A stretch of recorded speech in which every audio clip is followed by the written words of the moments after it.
Lorsqu'on étudie le langage, on s'intéresse à au moins deux questions fondamentales.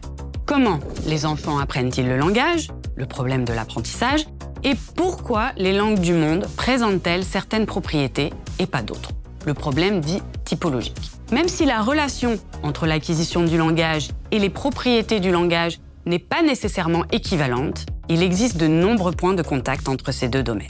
Dans notre recherche, nous relions ces deux questions. Par exemple, nous nous sommes intéressés aux mots ambigus, comme le mot « porte » en français, qui peut désigner le dispositif de fermeture d'une pièce, comme l'action de porter.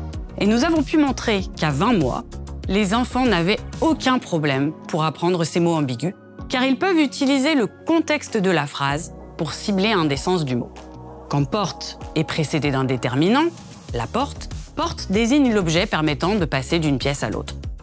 Lorsque « porte » est précédé d'un pronom, comme « je porte », porte désigne l'action de porter. Par contre, si les sens d'un mot ambigu apparaissent dans les mêmes contextes syntaxiques, comme amende, eh bien les enfants ont beaucoup plus de mal à l'apprendre.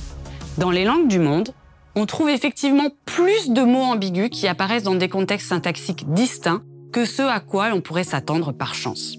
Cela suggérerait que les mots faciles à apprendre pour les enfants restent dans le vocabulaire d'une langue, mais que ceux qui sont difficiles à apprendre disparaissent.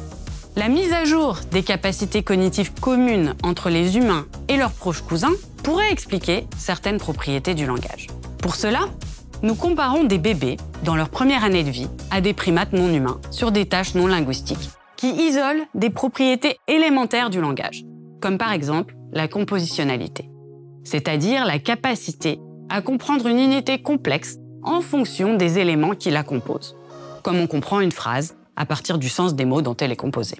C'est en croisant les données expérimentales récoltées avec les bébés et les primates avec des analyses quantitatives du langage que nous pouvons former des théories sur l'origine du langage.